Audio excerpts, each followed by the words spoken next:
గారు.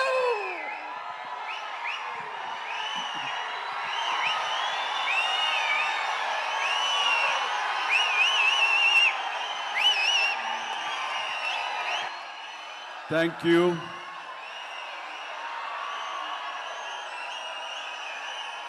దూర ప్రాంతాల నుంచి,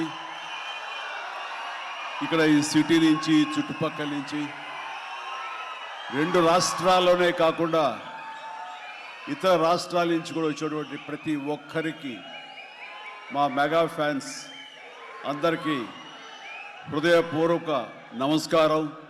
అలాగే మీకు నూతన సంవత్సర శుభాకాంక్షలు, అలాగే ముందస్తుగా సంక్రాంతి శుభాకాంక్షలు.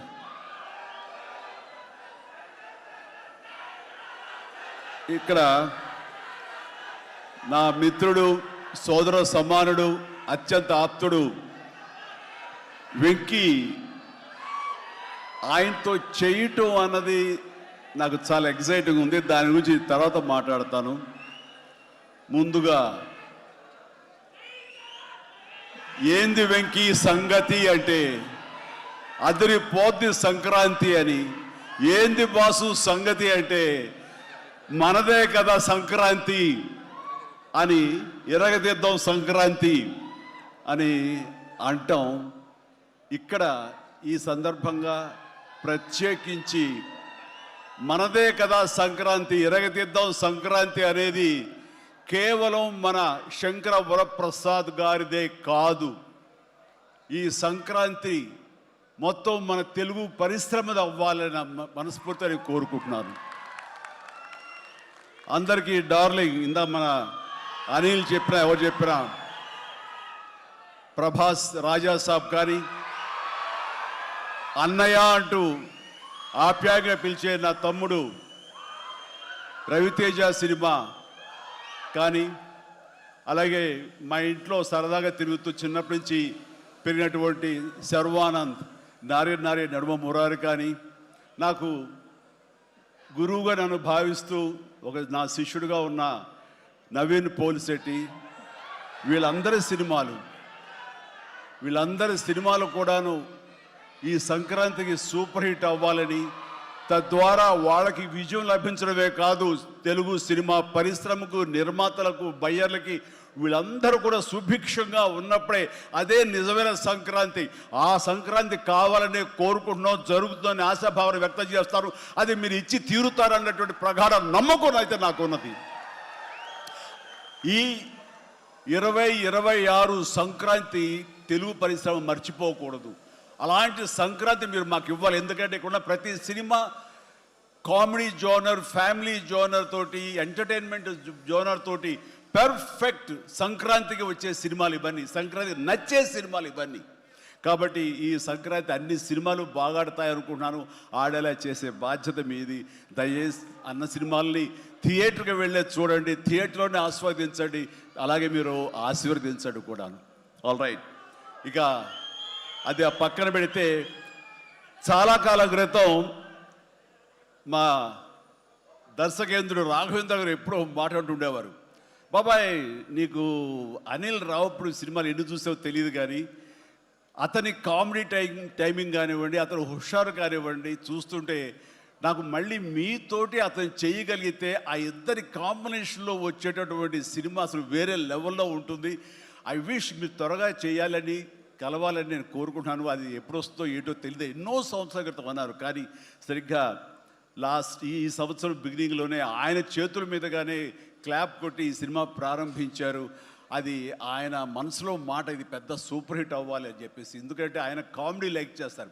ఆయన సినిమాల్లో ఘరానా మొగుడు ఎంత విజయం సాధించిందో అలాంటి విజయం సాధించాలి ఈ సినిమా అంటూ ఆయన ఎన్నోసార్లు నాతో చెప్పుకుంటూ వచ్చారు. ఎన్నోసార్లు సెట్కి రావాలని పిలవేయడం కూడా మరి అడిగారు, మనమే పిలవలేదు. ఆయన ఎవరైనా హీరోయిన్లు ఉన్నప్పుడు మాత్రమే వస్తాను, ఏదైనా హుషారుగా వస్తుంది అంటుంటారు ఆయన. అది కుదరలేదు ఎందుకో. బట్ ఏమైనా సరే ఈ సినిమా కథ కుదిరింది అని సంక్రాంతికి వస్తున్నాం తర్వాత అనిల్ రావుపూడి నా దగ్గరకు వచ్చి కథాంశం చెప్పినప్పుడు చాలా బాగుంది, ఫ్యామిలీ టచ్ ఉంది, సెంటిమెంట్ ఉంది, చిన్నపిల్లలతో నాకు అటాచ్మెంట్ ఉంది, చాలా హృదయంగా ఉంది, హార్ట్ టచింగ్ సీన్స్ ఉన్నాయి.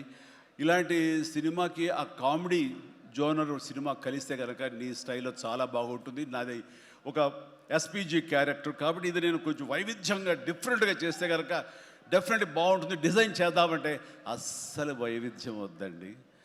మీరు ఏ సినిమాలు అయితే గతంలో చేశారో, ఏ దొంగ మొగుడు, ఘరణ మొగుడు, రౌడీ అల్లుడు, అన్నయ్య, ఇలాంటి సినిమాలు ఏవైతే ఉన్నాయో, ఇది చంటబ్బాయి, నాకు అలా ఉంటే చాలు. ఎందుకంటే అలాంటివి అప్పట్లో జనం చూశారు, వాళ్ళందరూ ఇప్పుడు చాలా పెద్దవాళ్ళు అయిపోయారు, వాళ్ళకి అది గత స్మృతులు, చాలా తీపి జ్ఞాపకాలు. ఇప్పుడున్న జనరేషన్ మీరు అవి ఎలా చేస్తారో కూడా వాళ్ళకి వాళ్ళకి ఏమీ తెలియకపోవచ్చు. కానీ అది ఇది తెలిసిన మధ్యలో పుట్టి మాలాంటి వాళ్ళం అది మళ్ళీ ఈ జనరేషన్ గుర్తు చేసి మీరంటే ఏమిటో తెలియచెప్పాలన్న నా ప్రయత్నానికి మీరు చెయ్యాలి. ఆ విధంగా నేను అన్నందుకు ఐ థింక్ ఓకే. ఇంకా అలా చేయటం అంటే కనుక అది నా కేక్ ఒకటే. మీతో అలా చూడాలి నా కోరిక అంటూ ఎప్పుడెప్పుడు సినిమాల్లో ఏమేమి సీన్స్ ఉన్నాయో అవన్నీ కూడా పొందుపరిచి ఒక క్యాప్సూల్లా చేసి ఆయన దాన్ని ఫోన్లో పెట్టుకునేవారు. ఏదైనా ఒక సీన్ ఉంటే కనుక ఈ సీన్ని ఈ సినిమాలో ఉన్న ఈ కామెడీ టైమింగ్తో దీన్ని కన్సీవ్ చేశాను, అలా మీరు చేయాలని. అండ్ ఈ సీను ఈ సినిమాలో ఫలానా సినిమాలో ఘరణ మొగుడులాగా ఇలాగా వైఫ్ తోటి మీరు కన్సీవ్ చేసి అలా చేయాలంటూ చాలా చక్కటి హోంవర్క్ చేసుకుని నా బాడీకి నాకు ఏది కంఫర్టబుల్లో ఆ విధంగా తను ఆ సీన్స్ని కన్సీవ్ చేసుకుంటూ చాలా సరదాగా చేసుకుంటూ వచ్చాం. ఈ సినిమాలో నవీన్ మన అనిల్తో చేయటం అనేది నాకు ఒక చక్కటి ఎక్స్పీరియన్స్. అంటే ఈ ఎక్స్పీరియన్స్ ఎలాంటిది అంటే సినిమా షూటింగ్ అయిపోయిన ఆఖరి రోజున చాలా ఎమోషనల్గా ఫీల్ అయ్యాను నేను. ఎందుకంటే ఏదైనా ఒక సినిమా అయ్యిందంటే అబ్బా చాలరా అయిపోయింది, ఇంక చాలు, గుమ్మడిగా కొట్టేస్తారు, ఇంక మనం వేరే సినిమా షిఫ్ట్ అయిపోవచ్చు అన్న ఆ మూడ్లో ఉంటాం. కానీ సినిమా అయ్యే రోజున ఆఖరి రోజు అయితే కనుక నేను ఈ కాలేజీ వదిలేసి వెళ్ళిపోయి ఆఖరికి చూడండి ఫేర్వెల్ పార్టీ అప్పుడు అందరూ ఒకళ్ళొకరు ఎమోషనల్గా ఉంటారు. వేరే మళ్ళీ ఎప్పుడు కలుస్తారో ఎలా కలుస్తారో తెలియని పరిస్థితి. అలాంటి ఎమోషన్ ఎందుకో లోనయ్యాను. అది నాకు ఎప్పుడు అంతకుముందు అనుభవంలో రాలేదు, ఎప్పుడు లేదు నాకు. అలాంటి ఫీలింగ్ వచ్చింది. అనిల్ ఏంటంటావు అనిల్ అని. ఏమో సార్ నాకు అదే ఫీలింగ్ ఉందండి అని. ప్రతిరోజు ఒక ఎక్స్కర్షన్కి వెళ్ళినట్టు, ప్రతిరోజు ఒక పిక్నిక్ వెళ్ళినట్లుగా సరదాగా జరుగుతూ మార్నింగ్ 9 నుంచి 8 నుంచి ఈవినింగ్ 7:30, 8 వరకు కూడా ఎంత చక్కగా సరదాగా జరిగిందంటే నాకు ఎప్పుడు ఇంత బాగా జరిగిందంటే మరీ పూర్వం ఆ రోజుల్లో వాళ్ళు గుర్తుకొచ్చింది. కానీ ఈ మధ్యకాలంలో ఇంత సరదాగా ఎంత హుషారుగా జరిగిన సినిమాలు అయితే నాకు ఇది చేయలేదు.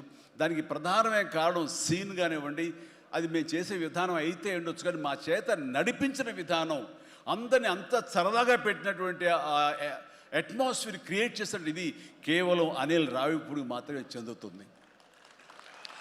అండ్ ఎక్కడ ఏది టైం తెలియనివాడు, ప్రతి ఒక్కరిని on the screen off the screen హుషారుగా ఉంచుతాడు. ఇలాంటి డైరెక్టర్లు దొరికితే కనుక ఎవరైనా సరే ఇలాంటి క్యారెక్టర్స్ చాలా ఈజీగా చేసేయగలరు. అండ్ మరీ ముఖ్యంగా అనిల్ రావిపూడి గురించి నేను చెప్పాలనుకున్నది, ప్రతి ఒక్కరు కూడా తెలుసుకోవాల్సింది ఏంటంటే ఈ సినిమా ఆల్రెడీ సూపర్ హిట్ అయిపోయింది. ఏ రకంగానంటే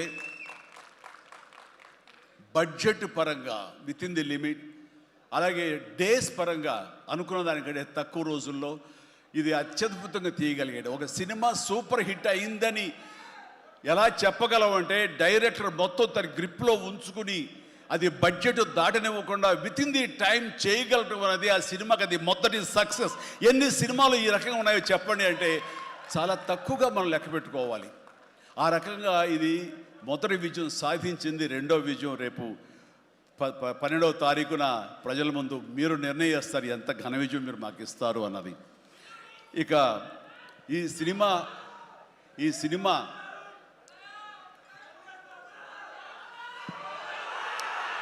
ఓకే, ఇక ఈ సినిమాలో నేను నెక్స్ట్ చెప్పుకోదగిన వ్యక్తి వెంకటేష్, నా బ్రదర్. ఎప్పుడు కలుసుకున్నా సరే చాలా సరదాగా మాట్లాడుకుంటాం. ముఖ్యంగా ఇప్పుడు మీ ముందు తమాషాగా కామెడీగా హుషారుగా మాట్లాడినా సరే అతనితో 1-to-1 కూర్చుంటే చాలా ఫిలసాఫికల్గా ఇన్ డెప్త్, ఇంతటి డెప్త్ వ్యక్తి వెంకటేష్. అందుకైనా ప్రతి ఒక్కరు ఎంత పాజిటివ్ మనిషి, పాజిటివ్ వైబ్స్ ఉంటాయి ఆ మనిషి చుట్టూరు అంటుంటారు. నిజంగా అతనితో టైం తెలియదు మనకి. ఎంతో తన ఏజ్కి మించినటువంటి విషయాలు తెలియజేస్తూ జీవితం యొక్క పరమావధి ఏంటి, జీవితం ఎలా ఉండాలి, ఎంత పీస్ఫుల్గా ఉండాలి చెబుతుంటే కనుక నాకు మోడర్న్ డ్రెస్ వేసుకున్న చిన్న సైజు గురువులాగా అనిపిస్తుంటాడు వెంకటేష్. నిజం. సో అలాగా సినిమా జీవితాన్ని, తన వ్యక్తిగత జీవితాన్ని రెండు బ్యాలెన్స్ చేసుకుంటూ చాలా చక్కగా ముందుకు సాగుతూ ఎంతో ఇన్స్పైర్గా ఉంటుంది వెంకటేష్. ఇక ఈ సినిమాకి వచ్చేసరికి ఎలా కుదిరింది, ఇందాక అనిల్ రావు ఇప్పుడు చెప్పాడు, ఆ హింట్ ఇచ్చింది మీ ఇద్దరం కలిపి చేసేలాగా ఏదైనా ఒక ఎపిసోడ్ క్రియేట్ చేసి అక్కడ వినియోగించుకుందాం, మా ఇద్దరు కాంబినేషన్ సినిమాకు ఉపయోగపడే విధంగా సినిమాలో అంతర్భాగంగా ఉండేలాగా అన్నందుకు అని చెప్పిన విషయం. ఎలాగా ఇదేంటంటే ఒక ఐదేళ్ల క్రితం అనుకుంటా మీ ఇద్దరం అమెరికా వెళ్ళాం, లాస్ ఏంజల్స్ వెళ్ళినప్పుడు అక్కడ మిత్రుడి ఇంట్లో కూర్చున్నప్పుడు అంత ఎదురు బదురు కూర్చొని పిచ్చాపాటి మాట్లాడుకుంటుండగా వాళ్ళు ఎవరు అబ్బా మీ ఇద్దరు చూస్తుంటే చాలా బాగుందండి, ఒక స్టిల్ తీసుకుంటామంటూ వాళ్ళు స్టిల్ దిగిపోతుంటే అక్కడ తీయదు చిరంజీవి కూర్చుంటారు, నేను నిలబడతాను అని చెప్పేసాడు. అదేంటి వెంకీ అలా కాదు, నేను నిలబడతాను అన్నాను. లేదు ఇది నా మైండ్ లోపల ఎప్పటి నుంచో మీరు అట్లా బాస్లో కూర్చుంటే కనుక కాలు మీద కాలు వేసుకుని నేను వెనకాల నిలబడి ఉంటాను. ఇది ఒక మంచి స్టోరీకి స్టిల్ లీడ్ అవ్వాలి అంటే మన హాలీవుడ్ గాడ్ ఫాదర్ చూసారా, మెర్లిన్ బ్రాండో అండ్ ఆల్ పచినో అలాంటి క్యారెక్టరైజేషన్స్. వెంకీ నువ్వు వెళ్ళి వాడు నరుకురా అంటే నువ్వు వెళ్ళి మ్యాసకర్ నరికి వచ్చేస్తారు అంటే తనకి ఎప్పటి నుంచి ఉందో అలాంటి జోనర్ సినిమా చేయాలి, మా ఇద్దరు కాంబినేషన్ చేయాలన్న కోరిక ఉందో ఆయన వ్యక్తపరిచేసరికి నేను చాలా ముచ్చటపడిపోయాను. అదేవిధంగా స్టిల్స్ కూడా మీరు దిగాము, అది ఎవరు లీక్ చేస్తారో నేనైతే లీక్ చేయలేదు, అది బయటకు వెళ్ళిపోయింది ఆ స్టిల్స్. అండ్ అలాగా అది నా మైండ్లో పడేసరికి అప్పటి నుంచి ఈ అవకాశం ఈ సినిమాలో వస్తుంది. ఆల్రెడీ వెంకీతోటి తన మంచి సినిమా ఇచ్చాడు అనిల్ రావుపూడి, తను మాత్రమే ఇద్దరిని జస్టిఫై చేయగలడు, ఇద్దరికి న్యాయం చేయగలడు అనే ఉద్దేశంతో నేను తనకి హింట్ ఇచ్చినందుకు దాన్ని అత్యద్భుతంగా డిజైన్ చేశాడు. ఎలాగంటే ఇద్దరు మామ దీంట్లో చెప్పలేవే లీక్ చేస్తాను భయంగా ఉంది, ఎందుకంటే ఇలా వదిలేస్తే మొత్తం స్టోరీ అంతా డైలాగ్ చెప్తాను నేను, అది బాగుండదు, మీకు అక్కడ థియేటర్లో చూసి ఎంజాయ్ చేయండి, అంత బాగుంది. అయితే వెంకితోటి నేను సినిమా షూటింగ్ చేస్తాను లేదు, ప్రతిరోజు ఇద్దరు పిచ్చిగా చేసావు, ఎంత ఎంజాయ్ చేసావంటే మీకు వీళ్ళు సినిమా యాక్టింగ్ చేసేట్టు ఉండదు, ఇద్దరు కలిపి అల్లరి కుర్రవాళ్ళలాగా ఆ సెట్లో చేసావు, అదే క్యాప్చర్ చేశాడు, అది బాగా పండుతుంది. రేపు మీరు కూడా థియేటర్స్లో దాన్ని మీరు ఆస్వాదిస్తారు, డెఫినెట్గా ఎంజాయ్ చేస్తారు. అండ్ డెఫినెట్లీ లాస్ట్ ఫేజ్ వచ్చేసరికి సినిమా ఎక్కడికో లేచిపోతుందంటలో ఎలాంటి సందేహం లేదు. అండ్ ఆ రకంగా ఈ సినిమాకి తన వంతు పార్ట్గా, తన వంతు బాధ్యతగా తను ఒప్పుకున్నందుకు, మేము అడిగినందుకు తను ఒప్పుకున్నందుకు, ఈ సినిమాకి పూర్తి స్థాయి న్యాయం చేసి ఈ సినిమా మరో లెవెల్కి చేరుకోవడానికి దోహదపడిన వెంకటేష్కి మనస్ఫూర్తిగా సభాముఖంగా నా ధన్యవాదాలు చెప్తాను. ఏంది వెంకీ అంత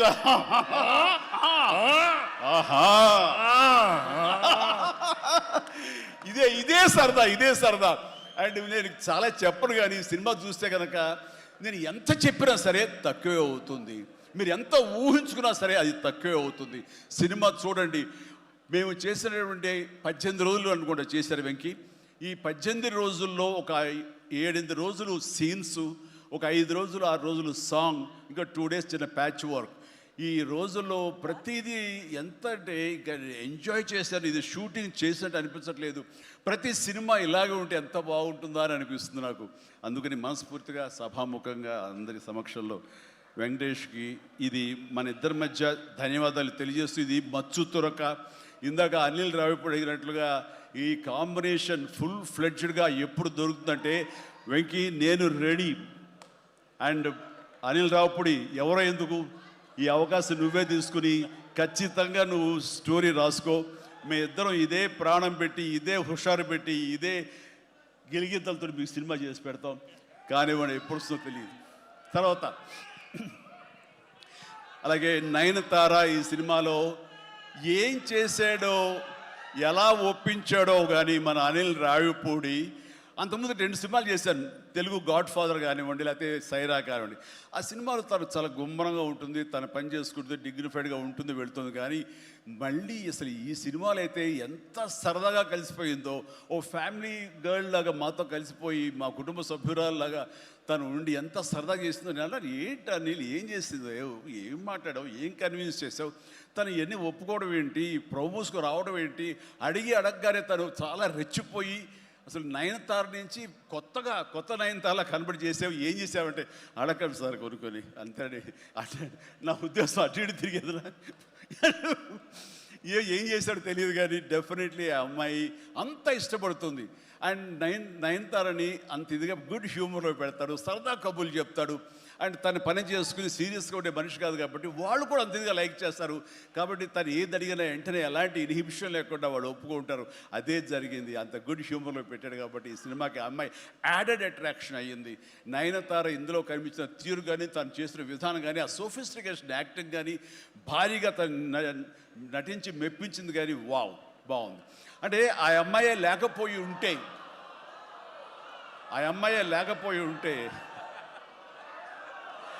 వావ్,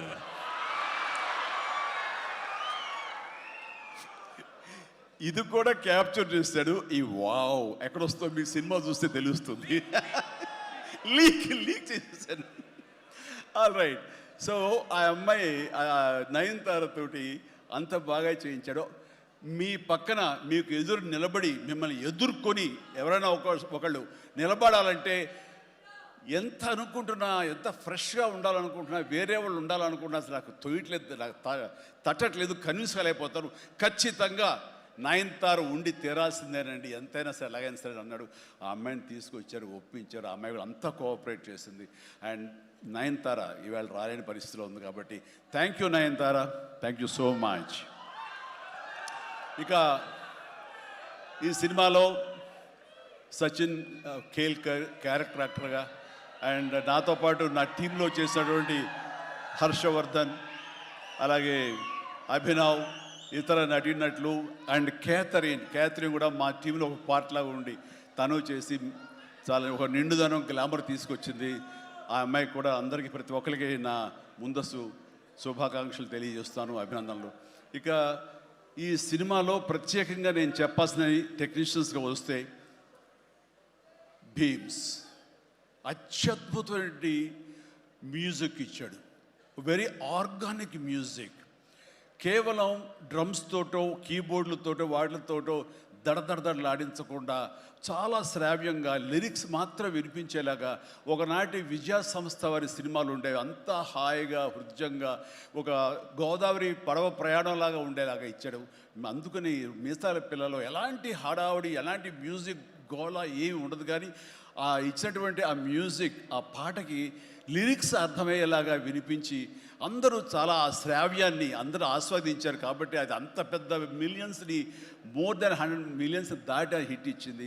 అలాగే తర్వాత వచ్చిన సాంగ్ కానీ, ఇలా సాంగ్స్లో లిరిక్స్కి ఇచ్చే ఇంపార్టెన్స్ కానీ, ఆ ట్యూన్స్ కానివ్వండి, అన్నీ ఇస్తూ ఇంతవరకు నేను ఎప్పుడు చెయ్యనిది, ఇంతవరకు ఆ స్టైల్కి నేను పోనిది ఏదైనా ఉందంటే కానీ ర్యాప్ సాంగ్, ఇందాక చూసిన సాంగ్ హుక్ స్టెప్ దాన్ని కంపోజ్ చేసినప్పుడు నాకు అనిపించింది, ఇది కొత్తగా అనిపించింది, చాలా బాగుందని.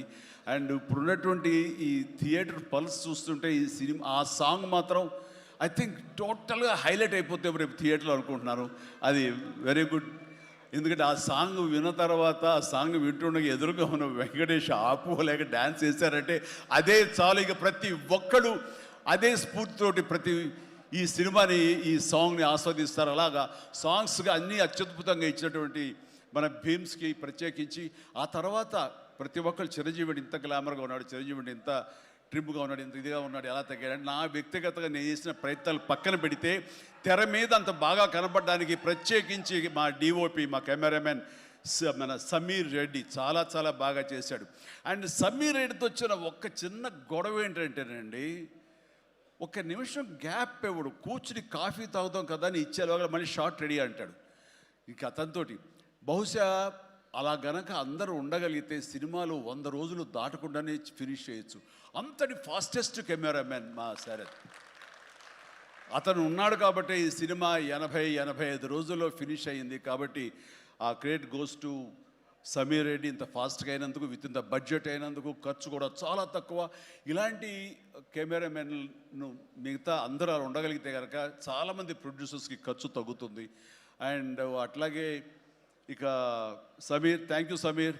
అందరూ బయట పొగుడుతుంటే కనుక నేను మనసులో నిన్ను పొగుడుకున్నాను. కాబట్టి థ్యాంక్ యూ సో మచ్ ఇంత గ్లామర్గా చూపించినందుకు. ఇక ప్రకాష్, మా ప్రొడక్షన్ డిజైనర్ ప్రకాష్ చాలా చక్కగా చూపించాడు. అండ్ తమ్మిరాజు గారు, అలాగే వీళ్ళన్నీ ఒక పక్కన ఉంటే కనుక అహర్నిశలు అంటే డే 1 నుంచి ఈవెల్ట్ వరకు కూడాను మన అనిల్ రావుపూడి స్టోరీ టీమ్, సాయి, నారాయణ, ఇంకా రాజేష్, ఇలాగ వీళ్ళందరూ ఉన్నారు. వాళ్ళ పేరు పేరున నేను వాళ్ళు పడ్డ కష్టాన్ని కానీ, వాళ్ళు తీసుకున్న శ్రద్ధాశక్తులు కానీ హృదయపూర్వక నాకు సంతోషాన్ని, అభినందనని, ధన్యవాదాలను తెలియజేస్తాను. వాళ్ళు అంత ఇదిగా ఉన్నారు. ఇక్కడ అనిల్ రావుపూడి గురించి ఇంకొక విషయం నేను చెప్పాలండి. ఏంటంటే అందరం సినిమా తీస్తూ ప్రేమించాలి. సినిమాని ప్రేమిస్తేనే మన యొక్క ఎఫర్ట్స్ తోటే సినిమాని ఆద్యంతో చాలా అద్భుతంగా తీయగలం మనం. అయితే సినిమా తీస్తున్నంతసేపు ఎంత ప్రేమిస్తాడో, ఎంత ఇష్టపడతాడో, ఎంత ఎంజాయ్ చేస్తాడో, అంత బాగా మన నుంచి యాక్టింగ్ రాబడతాడో, అంతకంత సినిమా పూర్తయిన తర్వాత కేవలం దానికి బాగుందా లేదా అని మళ్ళీ ఒకసారి తనుగా సమీక్షించుకున్నప్పుడు ప్రతిపక్ష నేత అయిపోతాడు. ఎదురెళ్ళిపోయి ఈ సినిమా ఎందుకు చూడాలి, ఈ సీన్ ఎందుకు వాళ్ళు ఎంజాయ్ చేయాలి, ఈ సీన్ ఎందుకు ఇంత లెంగ్త్ అవసరమా అనే దాని మీద దాన్ని ఏమాత్రం ప్రేమించకుండా చాలా కఠినంగా ఎక్కడ లెంగ్త్లు ఎక్కువైనా సరే అన్నీ కూడా తీసేసి దాన్ని క్రిస్ప్ చేయడానికి కానీ, ఆ సినిమా ఎంతవరకు అలరిస్తుందో అలరించేందుకు కానీ అన్ని రకాల ప్రయత్నాలు చేస్తాను. నాకు నచ్చింది అది. ఎందుకంటే నిన్న మొన్న వచ్చి ఒక మెయిన్ ఎపిసోడ్ ఏదో లేపేసావు, లేదు లేపేసావు అని అడిగాను. లేదు, అది కథకి అడ్డొస్తుంది, స్టోరీ నెరేషన్కి అది అడ్డుపడుతుంది కాబట్టి తీసేసారన్నాడు. అలా తీయాలంటే గట్స్ కావాలి. ఎంతో కొంత అన్ని రోజులు ఎఫర్ట్ చేసాము, అది అవసరమా, అది వాళ్ళు తీసేసి ఏమనుకుంటా ఎలాంటి ఇది లేకుండా ఖచ్చితంగా నిష్కర్షగా దాన్ని తీసి అవతల పడేసాడు. దానివల్ల సినిమా పేస్ పెరిగిపోతుంది, సినిమా పరిగెడుతుంది, అండ్ ఎక్కడ ఆగట్లేదు, ఆలోచింప చేసుకునే విధంగా ఉండదు, ఎంజాయ్ చేయడం తప్ప. ఆ రకంగా సినిమాని ఎంత ప్రేమించి చేస్తామో ఆ తర్వాత అది ఫైనల్ వెర్షన్ బిఫోర్ ఆడియన్స్ దగ్గర వెళ్ళేటప్పుడు మనమే దాన్ని క్రిటిసైజ్ లాగా, క్రిటిక్ లాగా దాన్ని మనమే ప్రతిపక్ష హోదాలో ఉండి దాన్ని అన్ని రకాలుగా ట్రిమ్ చేసుకోగలిగితే అన్ని సినిమాలు చాలా బాగుంటాయని అనుకుంటున్నాను. అండ్ ఈ సందర్భంగా ఇక ఏమి లేదు, last but not least producers Sahu Garapati చిన్నవాడైనా సరే చాలా గుంభరంగా ఉంటాడు. ఎంతసేపటికి ఆ వర్క్ మీద తన ఇన్పుట్స్ ఏమి ఇవ్వాలనే దాని మీద ఆ ప్రయత్నాలు చేసుకుంటూ చాలా క్వైట్గా ఉంటాడు. ఎక్కడ కూడా ఏ రోజు కూడా ఏంటిది, ఇది జాప్యం ఏంటి, లేట్ ఏంటి అనేది ఏమి లేకుండా అంత కంఫర్టబుల్గా మా అందరికీ ఏర్పాటు చేశారు. దానికి ఆయన ఎఫర్ట్స్ కానీ ఆయనకున్న ఆ లిటిల్ ఎక్స్పీరియన్స్లో తనకు ఉన్నదానికి దీనికి మనస్ఫూర్తిగా సాహు ప్రత్యేకించి నా హృదయపూర్వక ధన్యవాదాలు. మంచి ప్రొడ్యూసర్ని నాకు అందించినందుకు మీకు నా ధన్యవాదాలు తెలియజేస్తాను. అండ్ అలాగే ఇంకా నా బిడ్డ సుష్మిత, తను ఈ సినిమా నేను చెయ్యాలి, ఈ పరిశ్రమ రావాలి అనుకున్నప్పుడు ఈ పరిశ్రమ ఖచ్చితంగా ఆదరిస్తుంది అని అనుకున్నప్పుడు ఒకటి మీరు కష్టపడి పనిచేస్తే కనుక ఇక్కడ రిజల్ట్ బాగుంటుంది, ఇక్కడ ఖచ్చితంగా మీకు ఆదరణ లభిస్తుంది, మీరు సక్సెస్ అవుతారని చెప్పినప్పుడు కష్టం అనేది నేను చిన్నప్పుడు ఇంట్లో చూశాను. అలాంటి నేను కష్టపడడానికి ఏమాత్రం నెరవను, ఏమాత్రం బెదరను, ఖచ్చితంగా చేస్తానంటూ ఈ సినిమా తనతోటి చెయ్యమ్మా, ఇద్దరు కలిపి చాలా మంచి కాంబినేషన్ అవుతుంది అనుకున్నప్పుడు ఆ సాహు గారపడి తను బెస్ట్ కాంబినేషన్లో ఈ సినిమాని చేసి ఈ సినిమాలో ఒకసారి అయ్యో ఎందుకు ఇంత కష్టపడుతుంది, ఇంత కష్టం అవసరమా నాకు అనిపిస్తుంది తండ్రిగా. కానీ ఒక బిడ్డగా కేవలం ప్రొడ్యూసర్గా నేను మా నాన్నని, మా హీరోని నేను ఇంప్రెస్ చేయాలి, ఆయన ద బెస్ట్ నేను ఇవ్వాలి ఈ సినిమా అంటూ తను కూడా ఈ సినిమాలో ఒక మామూలు టెక్నీషియన్ లాగా, మామూలు ప్రొడ్యూసర్ లాగా తనంత కష్టపడి చేసింది.